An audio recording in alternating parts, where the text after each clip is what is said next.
અહીંયા આકૃતિમાં તમને બે લૂપ આપેલી છે. એ લૂપ વડે અહીંયા કેન્દ્ર પર આપણે ચુંબકીય ક્ષેત્ર શોધવાનું છે. આવો પ્રશ્ન આપણે આગળ ચર્ચા કરી ચૂક્યા છીએ લેક્ચર 1ની અંદર. અહીંયા મિત્રો કેન્દ્ર O પાસે ચુંબકીય ક્ષેત્ર એક આ ચાપ વડે મળશે અને બીજી ચાપ આ હશે. બરાબર. આ જે પોઝિશન છે આ અને એક આ 1 અને 3 જે એરો બતાવેલા છે એના વડે કેન્દ્ર પર ચુંબકીય ક્ષેત્ર ના મળે કારણ કે એની દિશામાં છે. હવે અહીંયા વાત કરીએ આપણે કે R1 ત્રિજ્યાવાળી જે લૂપ છે એની અંદર પ્રવાહ જે છે આ તરફ છે અને પહેલામાં પ્રવાહ એની વિરુદ્ધ દિશામાં છે. એટલે બંનેનો મેગ્નેટિક ફિલ્ડ એકબીજાનો વિરોધ કરશે. તો ચુંબકીય ક્ષેત્ર અહીંયા ચાપ વડે ઉદ્ભવતું ચુંબકીય ક્ષેત્રની વાત કરીએ તો પહેલું જે મળશે આપણને B1 બરાબર આવું થશે. સૂત્ર જે છે એ બીનું સૂત્ર આવું છે μ0 I થીટા. બરાબર. અહીંયા અડધી ચાપ છે મિત્રો. અડધી ચાપ એટલે ખૂણો કેટલો થાય 2 પાઈ સોરી. એટલે અહીંયા સૂત્ર છે આવું કે આવું છે. અહીંયા આપણે લખી દઈએ B બરાબર જનરલ સૂત્ર ચાપ વડે આવું છે μ0 I theta upon 4 pi R આવું થશે. μ0 I theta upon 4 pi R આવું સૂત્ર છે. એમાં આપણે થીટા બરાબર પાઈ મૂકી દેવાનું છે અને ત્રિજ્યા બંનેમાં જુદી જુદી આપેલી છે. તો નંબર 1 કન્ડિશન થીટાની જગ્યાએ આપણે પાઈ મૂકી દઈએ. બરાબર છે. અને નીચે 4 પાઈ R એટલે 4 પાઈ R1 રાઈટ. એવું બીજું સૂત્ર શું બનશે તો એના અનુસંધાનમાં B2 જે બનશે B2 એ આવું થશે μ0 એમાં પ્રવાહનું મૂલ્ય I જ છે. થીટાની જગ્યાએ એમાં પણ પાઈ આવશે અને નીચે આવશે 4 પાઈ R2. બરાબર. બંનેમાં પ્રવાહ ઓપોઝિટ છે એટલે બેની બાદબાકી આવશે. તો બાદબાકી કરશો તો B1 માઇનસ B2 એટલે μ0 પાઈ I અથવા μ0 I પાઈ અપન 4 પાઈ R1 અને પેલામાં પણ એ રીતે એ બેની તમે બાદબાકી કરશો. અહીંયા તમે જુઓ કે પાઈ તો નીકળી જવાના તો એનો આન્સર તમને મળી જશે. જુઓ μ0 I અપોન 4 કોમન છે એ દેખાય છે અને 1 upon R1 minus 1 upon R2. બહુ સરસ પ્રશ્ન છે મિત્રો. અહીંયા આપણને જે વાત કરી છે સોલેનોઇડ માટે. સોલેનોઇડ પર વીંટાયેલ તાર 10 એમ્પિયરનો પ્રવાહ એ સહન કરી શકે છે અને લંબાઈ આપેલી છે 80 સેન્ટીમીટર અને આડછેદની જે ત્રિજ્યા છે 3 સેન્ટીમીટર. તો તારની લંબાઈ કેટલી હોય? તારની લંબાઈ એટલે સોલેનોઇડની લંબાઈ માગી નથી અહીંયા, એટલું બરાબર મગજમાં ફિટ કરજો. સોલેનોઇડની કન્ડિશન આવી છે. આ સોલેનોઇડ છે. બરાબર છે. એના ઉપર તાર વીંટાળેલો છે એટલે આ રીતે અહીંથી આપણે લઈએ કે પ્રવાહ તો આમ આવું થાય. તો આપણે સોલેનોઇડની લંબાઈ આપેલી છે, આપણે તારની લંબાઈ જોઈએ છે. તો એના માટે તમારે શું કરવું પડે? તો એક કામ કરીએ આપણે કે ટોટલ નંબર ઓફ આંટાની સંખ્યા કેટલી છે એ મળી જાય આપણને. બરાબર છે. તો મિત્રો એક આંટો વિચારીએ આમ તો એની લંબાઈ એટલે કેટલી? તો 2 પાઈ સ્મોલ r એ એની ત્રિજ્યા તમને આપેલી છે 3 સેન્ટીમીટર. તો 2 પાઈ r એટલે એક આંટો, એવા n આંટા છે એટલે 2 પાઈ r ઇન્ટુ n એટલે શું મળી જાય? તારની લંબાઈ. તો આપણે n શોધી નાખીએ. તો આપણે જે જાણીએ છીએ એ મુજબ અહીંયા આપણે કેપિટલ N શોધવાનું છે, સ્મોલ n નહીં. બરાબર છે. તો આપણે સોલિડ માટે વાત કરીએ તો સૂત્ર આવું છે μ0 સ્મોલ ni આવું સૂત્ર છે. આપણે કેપિટલ N જોઈએ છે એટલે અહીંયા લખી શકીએ μ0 ni અપોન L. એ સૂત્રના આધારે તમે n શોધી નાખો તો n તમને મળી જાય છે. અહીંયા જુઓ એ સૂત્રનો ઉપયોગ કર્યો તો એના આધારે તમને n જે છે આવા મળે. પાઈની વેલ્યુ મૂકી નથી. અને ટોટલ તારની લંબાઈ એટલે 2 પાઈ r એટલે એક આંટો, એવા n આંટા છે એટલે ટોટલ લંબાઈ મળી જાય. ત્યાં તમે nની કિંમત મૂકી દો તો તમને એના આધારે L જે મળશે એ આવો કંઈક મળે છે 2.4×10³ મીટર. આ પ્રશ્નમાં પણ આપણે ચાપ વડે ઉદ્ભવતું ચુંબકીય ક્ષેત્રની વાત કરવાની છે. અહીંયા તમને પ્રવાહ આપેલો છે. પ્રવાહનું જે મૂલ્ય છે 6 એમ્પિયર છે. અહીંયા તમે જોશો આ ખૂણો કેટલો આપેલો છે તો 90. તો ચાપ કેટલી બની? તો ચાપ આટલી બની. તો આ 90 હોય, આ 90 છે તો આ જે ચાપ થઈ એ 270 ડિગ્રીની કહેવાય. એટલે થીટા છે 270 ડિગ્રી છે. અને આપણે રેડિયનમાં બોલીએ તો શું બોલશો? તો 3 પાઈ 2. બરાબર. તો ચાપ વડે ચુંબકીય ક્ષેત્રનું સૂત્ર આપણે જાણીએ છીએ, તમે એપ્લાય કરી દો. તો ચાપ વડે ચુંબકીય ક્ષેત્ર B એટલે μ0 I theta upon μ0 I theta upon 4 pi r. આ સમીકરણ આપણે એપ્લાય કરી દેવાનું છે. અહીંયા તમને ત્રિજ્યા પણ આપેલી છે. થીટા આપણે મૂકવાનો છે 3 પાઈ 2. એક કિંમત તમે અહીંયા મૂકી દેશો તો તમને આન્સર અહીંયા મળી જશે. આપણે વેલ્યુ એપ્લાય કરી દઈએ મ્યુ ઝીરો એટલે આપણે લખી શકીએ 4π10⁻⁷. આઈનું મૂલ્ય મિત્રો 6 એમ્પિયર છે અને થીટા એટલે 3π/2 બરાબર. અને નીચે 4π into R, R means 0.2 metre બરાબર. 4π જતા રહેશે. અહીંયા મિત્રો આવું થશે. આપણે આને આવું કરીએ અહીંયા કે 2 3 6 એટલે નીચે થશે 9π, સોરી ઉપર 9π આવશે ભાગ્યા 0.2 આવશે અને 10⁻⁷. એટલે એનું આપણે અહીંયા ટોટલ સાદુરૂપ આપીશું તો આવું થશે. અહીંયા 9π છે અને એને આપણે એક કામ કરીએ, 0.2ની જગ્યાએ આપણે 2 લઈ લઈએ તો 10⁻1 થઈ જાય. એટલે 9π એટલે આપણે ગુણવું પડશે. 9 ગુણ્યા 3.14 કરવું પડશે બરાબર. ને ભાગ્યા આપણે 2 લઈશું, આ રીતે સાદુરૂપ આપજો તમે તો 10⁻1 છે ઉપર આવશે એટલે 10⁻1 પ્લસ થાય એટલે -6 રહેશે. તો એ પ્રમાણે આપણો આન્સર અહીંયા આ રીતે સેટ થઈ જશે.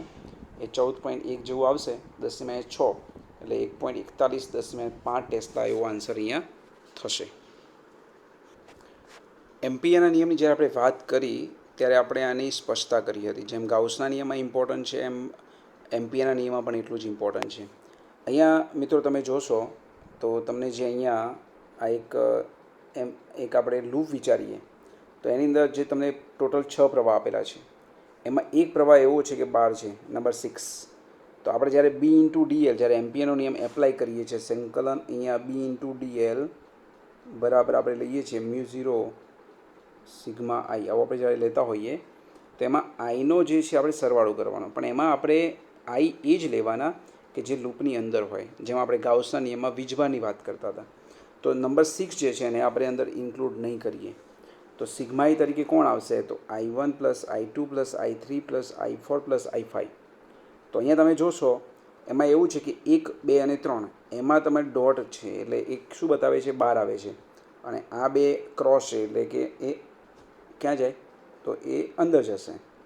તો 5 અને 4નો સરવાળો કરો, 1 2 3 અલગ લો તમે તો 1 2 3નો સરવાળો કેટલો થાય છે? 1 2 3નો સરવાળો થાય છે અહીંયા ટોટલ 6 અને આ થાય છે અહીંયા 5. તો એ પ્રમાણે આપણો આન્સર અહીંયા 1 આવશે. એટલે B ઇન્ટુ DL બરાબર μ0 સિગ્માની જગ્યાએ 1 એમ્પિયર એટલે અહીં માત્ર ને માત્ર μ0 આવશે. તો B ઇન્ટુ DL જે મળશે એ તમારે થશે μ0 અને સિગ્માઈ તરીકે 1, કારણ કે 5i અને 6i એટલે બાકી રહેશે 1. ઓકે, તો આ થશે ચુંબકીય ક્ષેત્રનું રેખા સંકલન. આપણે આગળ જે વાત કરી એ સેમ પ્રશ્ન છે, એમાં પણ આપણે B ઇન્ટુ DL શોધવાનું છે. તો અહીંયા તમે જોશો કે લૂપ આપેલી છે આ રીતે. તો લૂપની બહાર એક પ્રવાહ છે 3, એને આપણે નહીં ગણીએ તો 2 એમ્પિયર અને 1 એમ્પિયર, પણ બંનેમાં પ્રવાહની દિશા વિરુદ્ધ છે તો બાદબાકી થશે એટલે 2માંથી 1 ગયો એટલે 1 બાકી રહેશે. એટલે B ઇન્ટુ DL બરાબર μ0 2 - 1 એટલે 1 બાકી રહ્યું એટલે આપણો આન્સર એના જેવો જ μ0 અહીંયા આવશે. અહીંયા જે વાત કરી છે એમાં વાત એવી છે કે 2 આપણને સમાન ત્રિજ્યા ધરાવતી સમકેન્દ્રીય રીંગો, પણ એમાં લંબ સમતલ આપ્યું છે. લંબ સમતલ એટલે આવું થાય કે એક રિંગ આ રીતે હોય એક્સ અક્ષ પર તો બીજી રિંગ વાય અક્ષ પર હોય, બંનેનું સેન્ટર સેમ. જો બંને એક જ સમતલમાં આવેલા હોય અને પ્રવાહની દિશા વિરુદ્ધ હોય તો બાદબાકી કરવાની. એટલે આ રીતે આવું હોય, એકમાં પ્રવાહ આમ હોય ને એકમાં આમ હોય તો બાદબાકી, બંનેમાં પ્રવાહ એક જ દિશામાં હોય તો સરવાળો કરવાનો. પણ અહીંયા જે વાત કરી છે એમાં એવું છે કે એક જે સમતલ બહાર આવતું છે તે એક અંદર જતું, એટલે એક આ એક્સ અક્ષ પર હોય તો આ વાય અક્ષ પર. બંને જ્યારે લંબ હોય તો આપણે ચુંબકીય ક્ષેત્ર જે ગણતરી કરીશું, રિંગ વડે ચુંબકીય ક્ષેત્ર શું થાય તો રિંગ વડે આપણે જાણીએ છીએ કે રિંગ વડે ચુંબકીય ક્ષેત્ર એટલે μ0I/2r આ સમીકરણ છે. એમાં આરની જગ્યાએ આપણે અહીંયા એ ત્રિજ્યા એટલે એ લઈશું. તો એ અનુસંધાનમાં આપણને જે એક જે મળશે B1 દાખલા તરીકે એક્સ અક્ષ પર છે તો આવું થશે μ0I/2, ત્રિજ્યા એ છે એક્સ અક્ષ પર એટલે I હેટ. એવું જ અહીંયા બીજી વાત કરીએ, નંબર 2 વાય અક્ષ પર છે દાખલા તરીકે તો લંબ છે એટલે μ0I/ એ પણ ત્રિજ્યા એ જ છે, આ આવશે જે હેટ. હવે B1 અને B2 એકબીજાને લંબ આવશે, B1 લંબ B2 એટલે શું કરવું પડે તો આપણે વર્ગમૂળમાં વર્ગ કરીને સરવાળો કરવો પડે. એટલે આવું થાય B બરાબર થાય વર્ગમૂળમાં b1² વત્તા b2², આવું થાય. બરાબર છે. એમાં μ0i/2a કોમન છે, તો એમાં શું થશે? જો μ0i/2a નો વર્ગ કરશો તો વર્ગ એને બહાર કાઢશો તો એ જ પરિસ્થિતિ થઈ. ખાલી ફરક શું પડશે કે આઈનો વર્ગ એટલે i² વત્તા જેનો વર્ગ એટલે j². i² એટલે 1 અને j² એટલે 1, એટલે 1 + 1 2 એટલે √2 થયું. તો આપણો આન્સર અહીંયા આવશે √2 μ0i/2a. અહીંયા મિત્રો આપણો આન્સર અહીંયા આવે છે કે નહીં આપણે જોઈ લઈએ. તો વસ્તુ એ જ છે, ખાલી થોડું ચેન્જ કરેલું છે એને. આ જ જવાબ છે, પણ એમાં શું કર્યું એને? તો નીચે 2 છે તો ઉપર √2 એટલે √2 નીકળી જાય તો આવું થાય μ0i, અને નીચે 2ની જગ્યાએ આપણે શું લખી શકીએ? √2 નીકળી ગયા એટલે √2 × a. આ રીતે આપણે અહીંયા આન્સર લાવી શકીએ. એક વીજભારિત કણ બી જેટલા ચુંબકીય ક્ષેત્રમાં v વેગથી ગતિ કરે છે. બરાબર. તો અહીંયા એના પર લાગતું ચુંબકીય બળ ખાલી જગ્યા સ્થિતિમાં મહત્તમ હશે. ચુંબકીય બળની વાત કરીએ આપણે તો સમીકરણ શું થાય? તો આપણે જાણીએ છીએ કે F = Q × V × B.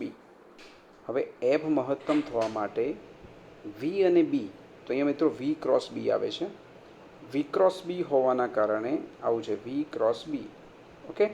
તો આ વેલ્યુ આપણને મહત્તમ ક્યારે મળે? તો અહીંયા આપણે V × B ની વાત કરીએ તો આવું થાય VB sin θ.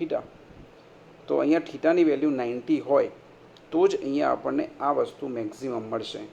એટલે V અને B એકબીજાને પરસ્પર લંબ હોય તો જ ચુંબકીય બળ આપણને મહત્તમ મળશે.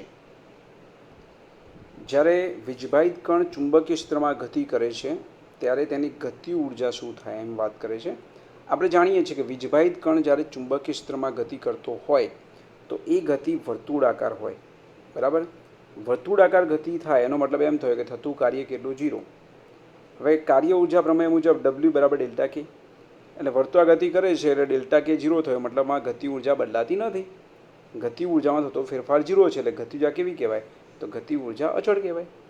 બહુ ઇઝી છે. અહીંયા સમજૂતીનો પ્રશ્ન છે. અહીંયા તમને ચુંબકીય ક્ષેત્ર આપેલું છે.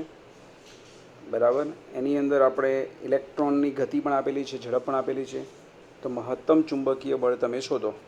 તો આપણે આગળ જે વાત કરી એ પ્રમાણે કે ઇલેક્ટ્રોન અથવા કોઈ પણ વીજભાર પર લાગતું ચુંબકીય બળ શું? તો આપણે લઈએ છીએ Q × V × B. હવે અહીં શબ્દ વાપર્યો છે કે મહત્તમ ચુંબકીય બળ. મહત્તમ ચુંબકીય બળ એટલે V લંબ B લેવા પડે તો જ આપણને વેલ્યુ મહત્તમ મળે. એટલે આપણે લઈશું કે F = QVB sin 90, એટલે કે QVB.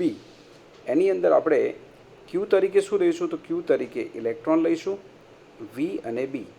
આપણને E, V અને Bની વેલ્યુ આપેલી છે, એ તમે એપ્લાય કરશો.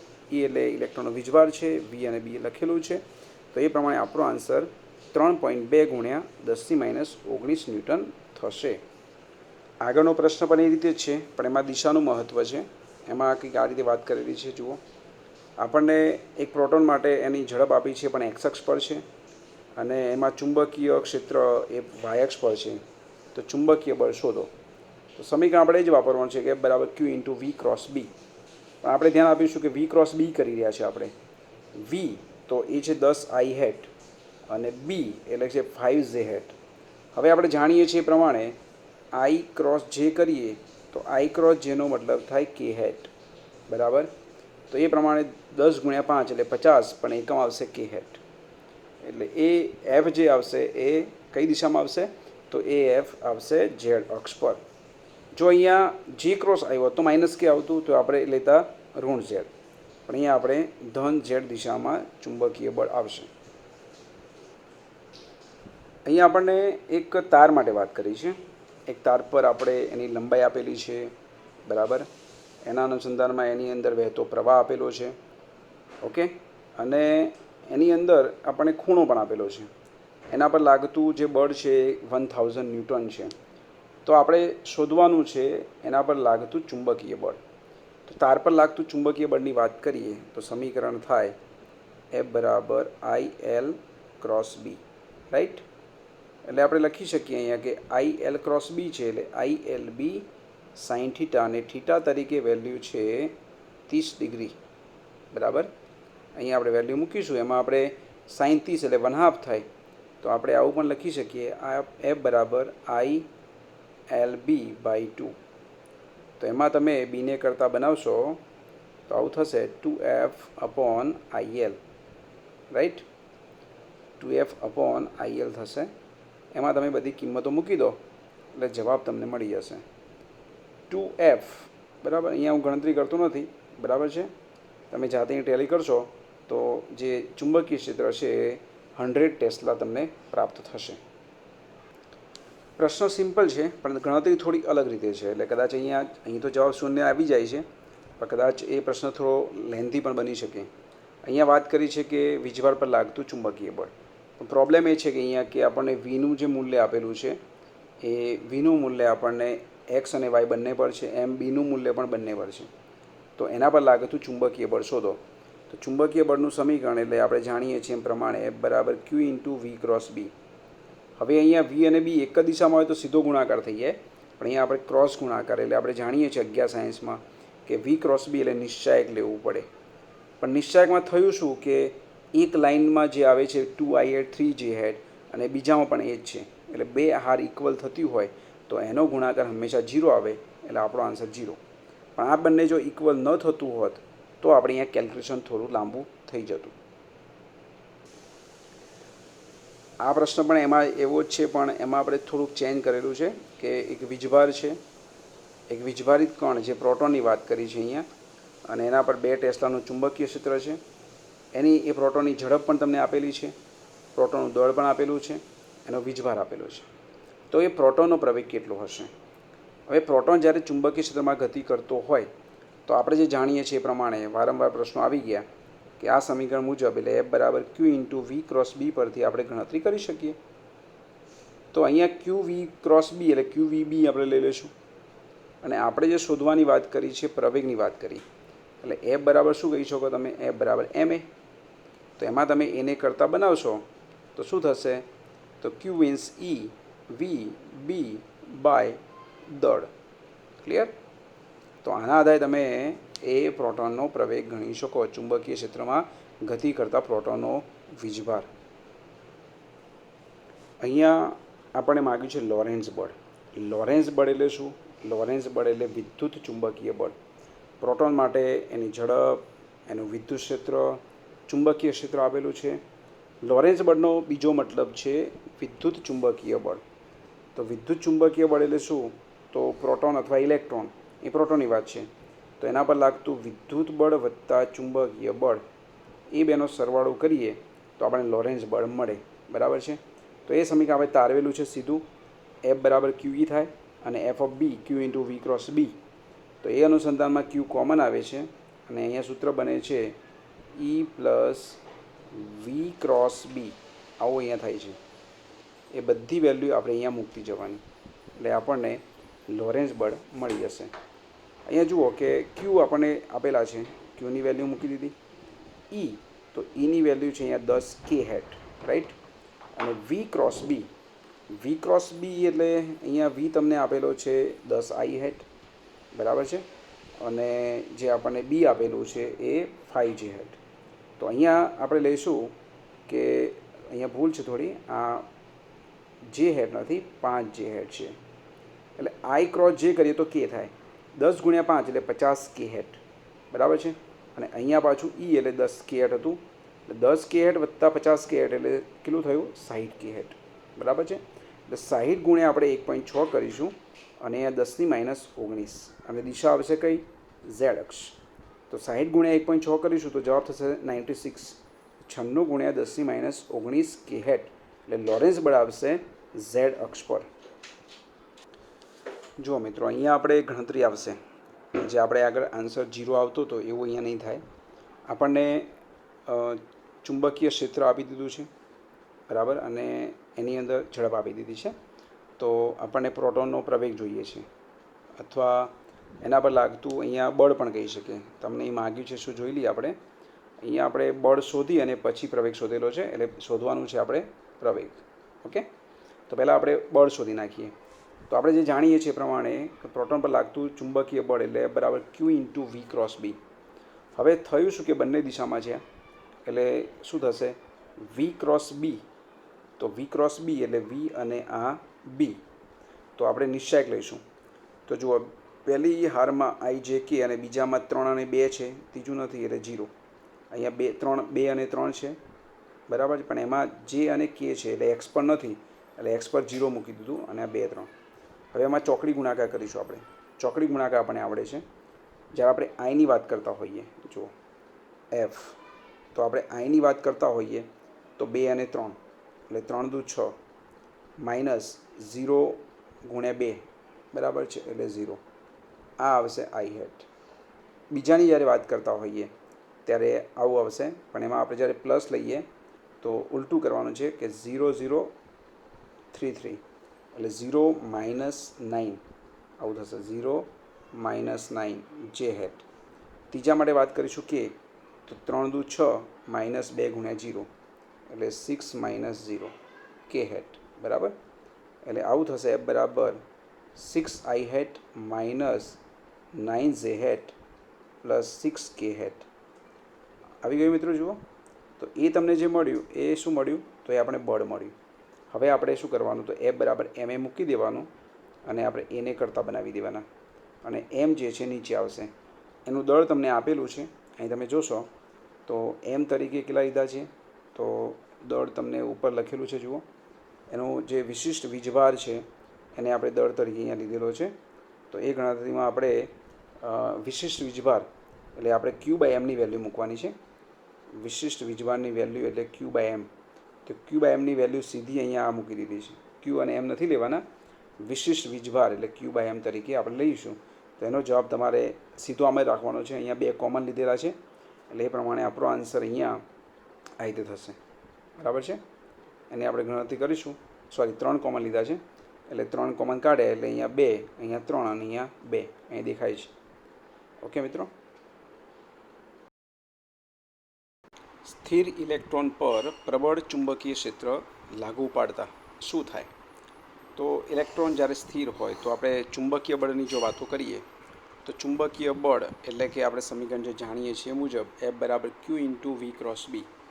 પણ મિત્રો અહીંયા સ્થિર ઇલેક્ટ્રોન એટલે એનો મતલબ એમ થયો કે એની ઝડપ કેટલી છે, તો એની ઝડપ જે છે એ વી બરાબર 0. વી બરાબર 0 તો આ ગુણાકાર કેટલો થશે? 0. તો એના પર કોઈ બળ લાગશે નહીં. એનો મતલબ એમ થયો કે ઇલેક્ટ્રોન કેવો રહેશે? સ્થિર રહેશે, ગતિ નહીં કરે. અહીંયા જે પ્રશ્ન છે કે 2 તાર છે, અતિ લાંબા તાર, બંનેમાં પ્રવાહ જે છે આઈ છે અને બંને એકબીજાથી સ્મોલ બી અંતરે આવેલા છે, બરાબર. એકમ લંબાઈ દીઠ લાગતા પરસ્પર આકર્ષણ બળનું મૂલ્ય શોધો. તો આપણે જે જાણીએ છીએ એ મુજબ કે 2 તાર વચ્ચે લાગતું ચુંબકીય બળ, તો આપણે આ રીતે લઈએ છીએ સૂત્ર μ0 I1 I2 L અપોન 2 પાઈ વાય, આવું સમીકરણ છે. પછી વાય પણ હોઈ શકે, બે વચ્ચે ડિસ્ટન્સ ડી હોય તો એ ડી પણ હોઈ શકે. તો અહીંયા શું આવશે કે બંનેનું મૂલ્ય આઈ સેમ છે, બરાબર. એટલે અહીંયા આપણે જે આન્સર થશે આવો થશે μ0 I1 I2 સેમ છે એટલે I² L અપોન 2 પાઈ અને ડિસ્ટન્સ છે બે વચ્ચે બી. પણ આપણને જે પ્રશ્ન આપે છે એમાં એવું કીધું છે કે એકમ લંબાઈ દીઠ લાગતું પરસ્પર આકર્ષણ બળ.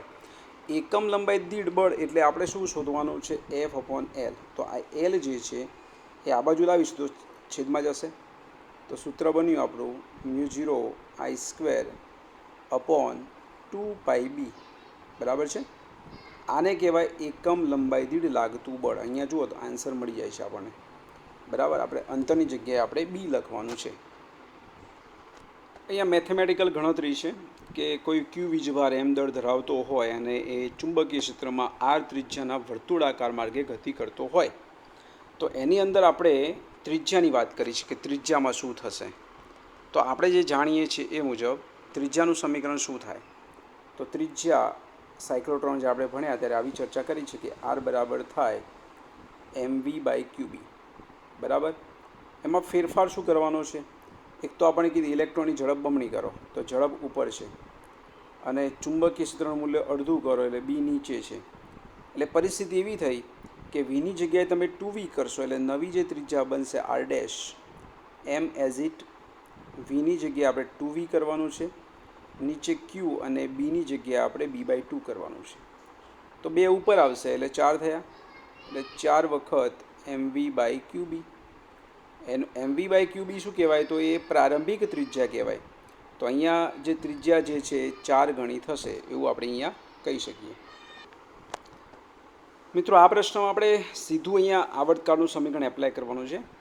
જ્યારે પણ આપણે એમ બોલવામાં આવે કે ચુંબકીય ક્ષેત્રમાં કોઈ વીજભાર ગતિ કરે છે અથવા તો એમ કહેવામાં આવે કે ઇલેક્ટ્રોન ગતિ કરે છે, બરાબર, અહીંયા ઇલેક્ટ્રોનની વાત કરી છે, તો એ ઇલેક્ટ્રોન જ્યારે ગતિ કરતો હોય, બરાબર, તો એના અનુસંધાનમાં આપણે એનો આવર્તકાળ નક્કી કરવાનો છે. આવર્તકાળનું સૂત્ર કદાચ ડાયરેક્ટલી આપણને યાદ ન આવે તો આપણે જે ભણી ગયા છે એમાં આપણે ઓમેગાનું સમીકરણ તારવેલું છે. ઓમેગા બરાબર આપણે આવું મેળવેલું છે QB/m. તો આ સમીકરણ જો આપણને યાદ હોય તો તમને આવર્તકાળનું મળી જશે. ઓમેગા શું થાય? તો ઓમેગા થશે 2π/t બરાબર QB/m. ઓકે, એમાં તમે ટીને કરતાં બનાવશો તો આપણને આવું સમીકરણ પ્રાપ્ત થશે.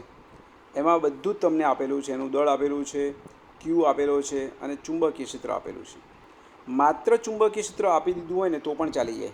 કેમ કે બાકી બધું તમે જાણો છો. ક્યુ એટલે વીજભાર, એનું દળ પણ તમને ખબર છે, 2π અચળાંક છે, એટલે માત્ર બી ખબર હશે તો બી તમે આવર્તકાળ નક્કી કરી શકશો. આ પ્રશ્નમાં થોડુંક એક્સ્ટ્રા કામ કરેલું છે. અહીંયા એ જ વાત છે કે ઇલેક્ટ્રોન વર્તુળાકાર માર્ગે ચુંબકીય ક્ષેત્રમાં ગતિ કરે છે, બરાબર છે, અને એમાં એની ગતિ ઉર્જા તમને આપી દીધી છે. તો એના અનુસંધાનમાં એની ત્રિજ્યા શોધો. હવે તમને ત્રિજ્યા શોધવાનું કીધું એટલે આપણે એમ બોલીશું કે ત્રિજ્યાનું સમીકરણ સાયક્લોટ્રોનના ફોર્મમાં વિચારીએ આપણે. તો તમે બોલો આવું કે આર બરાબર શું થાય? તો આર બરાબર થાય mv/qb. પણ પ્રોબ્લેમ એ થશે એમાં કે તમને ઝડપ આપેલી નથી, બરાબર છે. અહીંયા તમને ગતિ ઉર્જાનો ઉલ્લેખ કરેલો છે.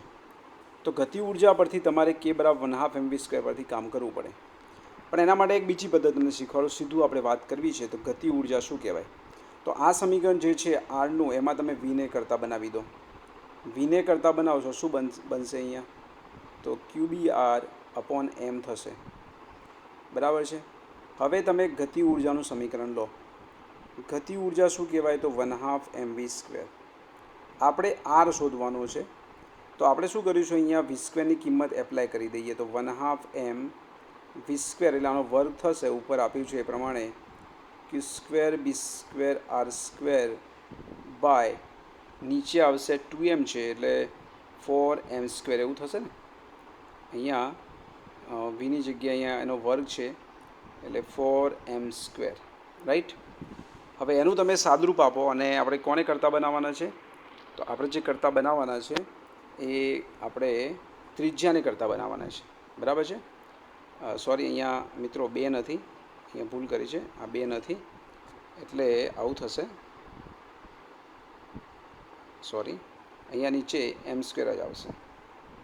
આ તો આની અંદર છે વસ્તુ, બરાબર. ચલો, હવે આના પરથી તમે r² કરતાં બનાવવા પ્રયત્ન કરો. તો r² કરતાં બનાવશો તો આવું થશે. r² બરાબર આ અહીંયા જો 1m જતો રહેશે એટલે r² કરતાં બનાવશો તો સામે આવશે 2km, બરાબર, અને નીચે આવશે q² b². એ પ્રમાણે આપણું જે સાદુરૂપ થશે આના પરથી આરને કરતાં બનાવો તો વર્ગમૂળમાં આવશે ઉપર 2km અને નીચે સ્ક્વેર છે એટલે q × b. અહીંયા તમે સૂત્ર જોશો તો એવું તમને દેખાય છે. 2 વર્ગમૂળમાં 2m અને kની જગ્યાએ ત્યાં e લખેલું છે અને નીચે q × b. બધી વેલ્યુ તમે મૂકશો એટલે 0.25 મીટર આન્સર મળશે, જેને આપણે 25 સેન્ટીમીટર અહીંયા કહી શકીએ, બરાબર છે. અહીંયા થિયરી પરથી વસ્તુ છે કે જ્યારે ચુંબકીય ક્ષેત્રમાં કોઈ વીજભારિત કણની ઝડપ વધારવામાં આવે તો તેની ગતિ પથની ત્રિજ્યા શું થશે? આપણે થિયરી ચલાવતી વખતે પણ ચર્ચા આપણે કરી હતી કે આરનું સમીકરણ શું થાય? તો આર બરાબર આપણે જાણીએ છીએ કે mv/qb, બરાબર છે. તો એના પર તમે કહી શકો કે આર ચલે છે v. ઝડપ વધારશો એટલે સ્વાભાવિક છે કે ત્રિજ્યામાં શું થશે? વધારો થશે. ચુંબકીય ક્ષેત્રની તીવ્રતાનું પારિમાણિક સૂત્ર તો આપણે અનેક રીતે અહીંયા સાબિત કરી શકીએ છીએ, બરાબર. બીજી આપણે અલગ અલગ જગ્યાએ, એક તો મેં તમને જે સમજાવ્યું હતું આપણે જ્યારે ભણ્યા ત્યારે કે E/Bનો સંબંધ પણ અહીંયા આપણે E/B બરાબર c થાય. c એટલે પ્રકાશની ઝડપ, ત્યાંથી પણ તારવી શકો. પણ અહીંયા તમને જે તાર બીમ બતાવ્યું છે આ સમીકરણ પરથી આપણે તાર પર લાગતું બળ એના પરથી મેળવ્યું છે F બરાબર IL ક્રોસ B પરથી. એના પરથી તમે બીને કરતાં બનાવો તો શું થાય? તો બી બરાબર થાય F/IL. બરાબર છે. ચલો F એટલે 112 M1 L1 T-2. નીચે પ્રવાહ એટલે એમ્પિયર અને લંબાઈ એટલે Lની 1 ઘાત.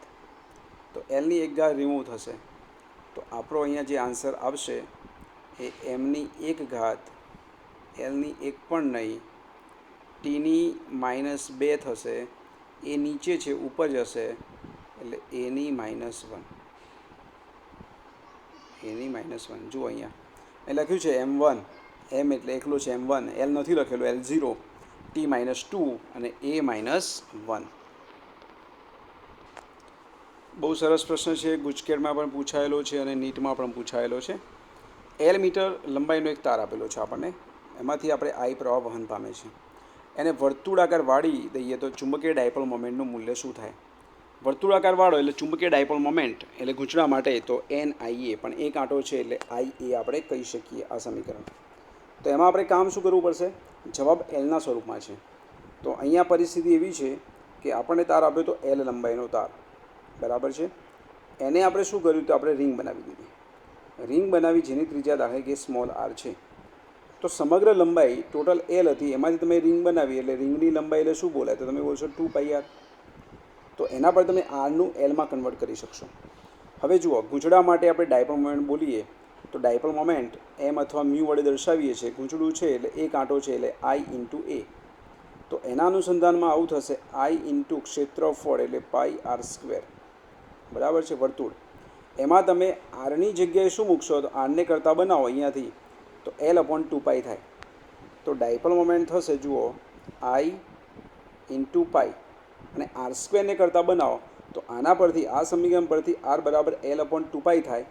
એનો વર્ગ કરવાનો છે આપણે એટલે L²/4π² થશે. બરાબર.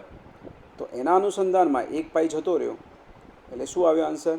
તો એમાં આવશે I × L²/4π. બરાબર છે. પ્રશ્ન પૂછાયેલો છે મિત્રો, એટલું ધ્યાન આપજો. આ પ્રશ્ન પૂછાયેલો છે.